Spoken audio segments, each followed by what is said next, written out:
E aí galera, tudo bem? Espero que todos estejam com saúde, tá?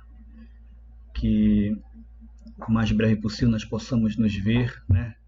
Nossas aulas presenciais novamente, recuperar o tempo perdido e que no futuro bem próximo aí no final do ano, que possamos efetivamente ver todos vocês aprovados no Enem, tá? São os meus votos, sinceros mesmo, tá? Ano muito difícil, mas a gente vai conseguir sim dar conta do recado. Vamos começar a parte da geografia e eu vou ficar encarregado da frente 1, população brasileira. Hoje a gente vai trabalhar os conceitos básicos ligados à população, tá? É o volume 4, páginas 253 e 254, ok? Então, para começar, alguns conceitos básicos ligados à população. Deixa eu ver aqui. Primeiro conceito é o conceito de população absoluta. Este conceito se refere ao número total de habitantes de uma determinada área, região, país, município, tá? População absoluta é o número total de habitantes de uma determinada área. Neste mapa aí, eu tenho os 10 países, perdão, os 10 estados, desculpa aí, tá? Os 10 estados do Brasil que apresentam as maiores populações absolutas, tá? São Paulo lidera, com 45 milhões de habitantes, população absoluta de São Paulo, 45 milhões, não é à toa, que é o estado que apresenta o maior índice de infectados pelo Covid e também de mortes. E o nosso estado, o do Pará, tá? É o 9º estado em população absoluta do nosso país. Este conceito população absoluta vai te levar ao entendimento de um outro conceito, tá? De populoso. Quando é que um lugar é populoso? Quando tem uma enorme população absoluta.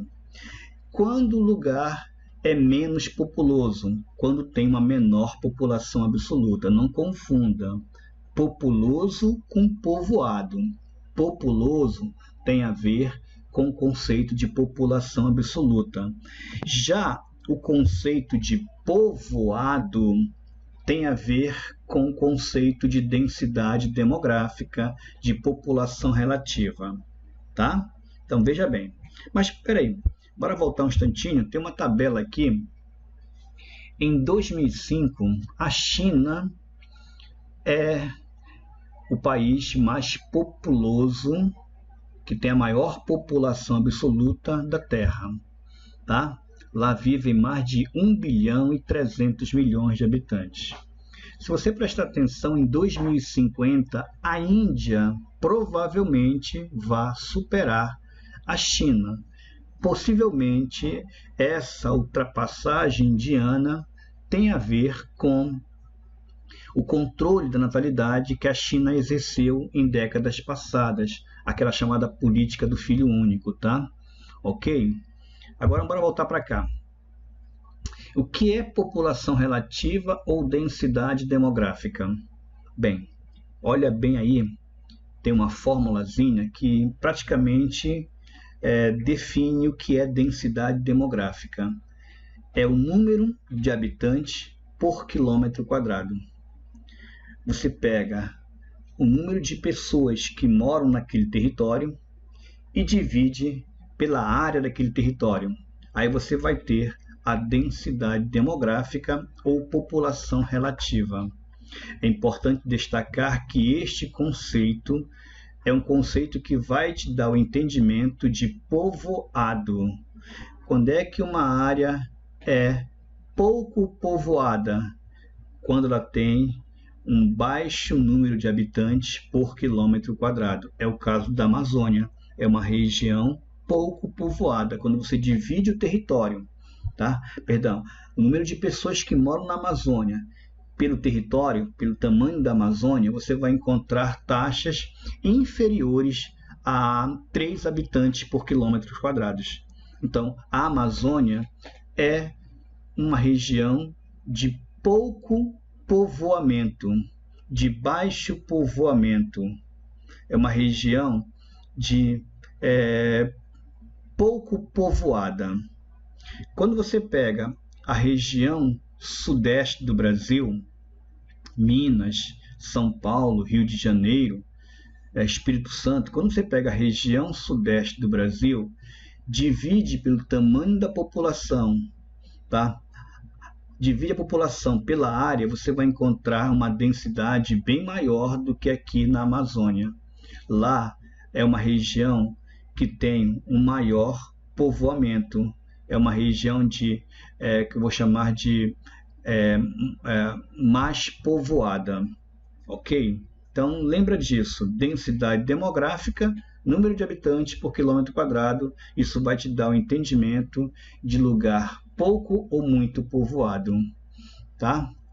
População absoluta, número total de habitantes, esse conceito vai te dar o entendimento de uma área que é muito ou pouco populosa, tá?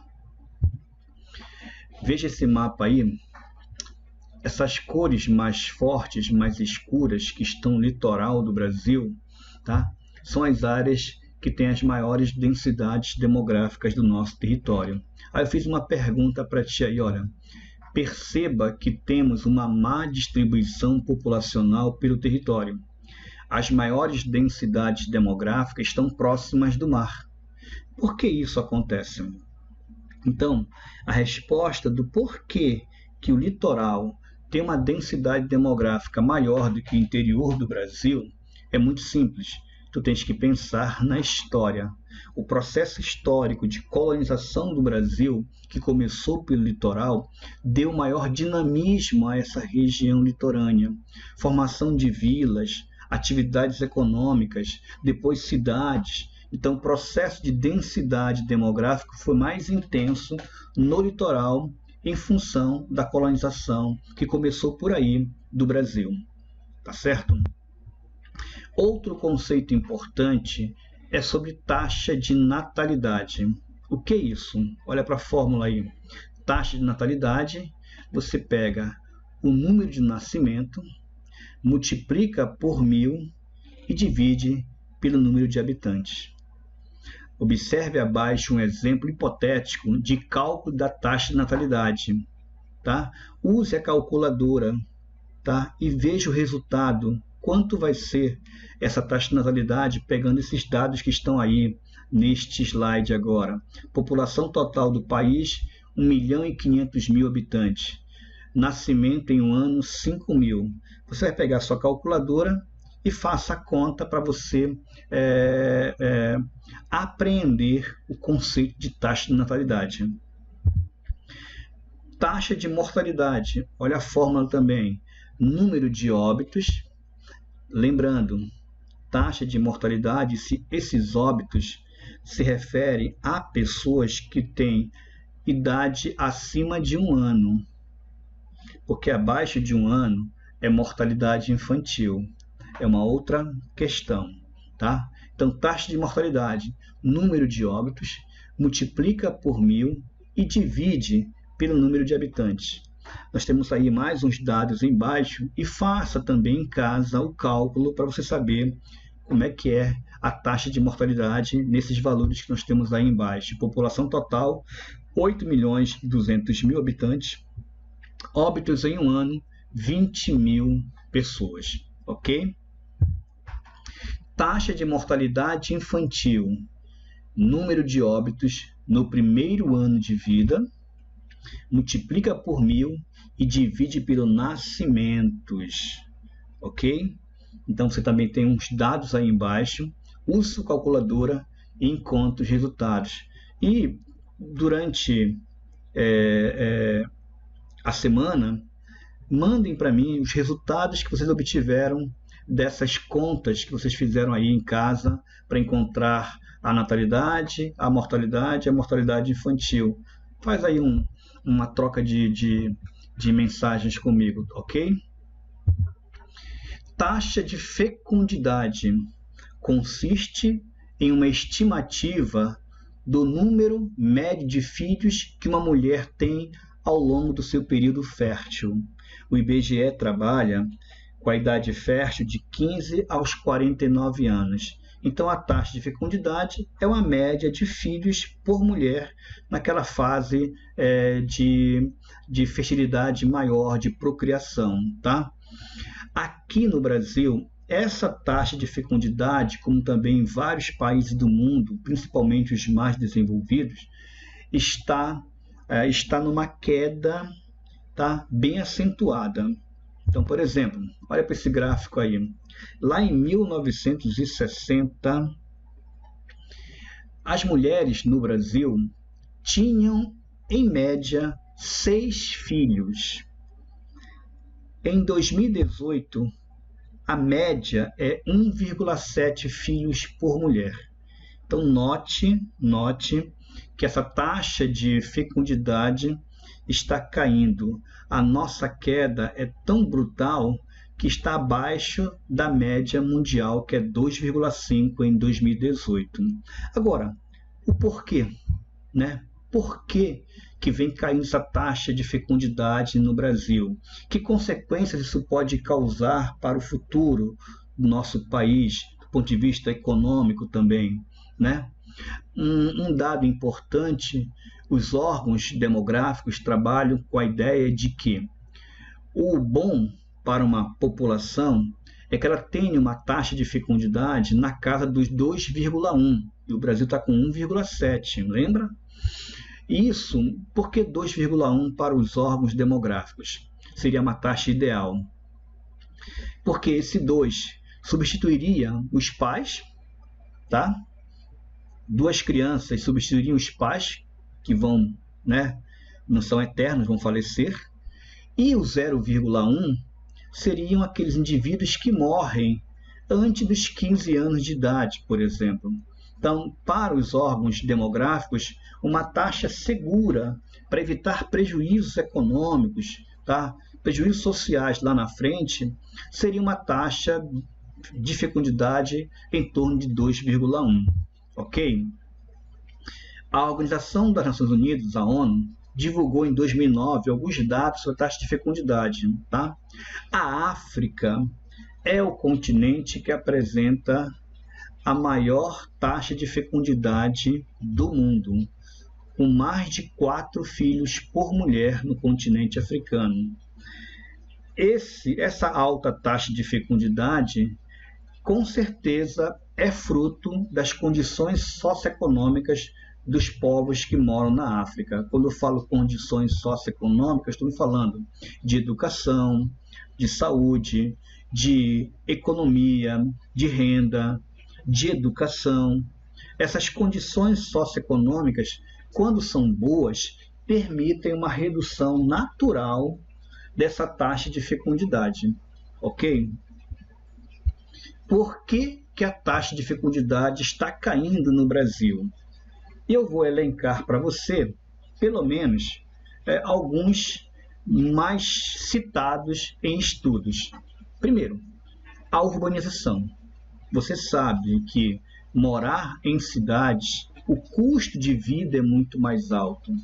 Então, os casais, as mulheres, acabam tendo que reduzir a quantidade de filhos em função também do custo mais elevado para criar filhos no campo, no espaço urbano, né? O Brasil mudou de endereço, a população brasileira, ao longo dessas décadas. Nós deixamos o meio rural, né?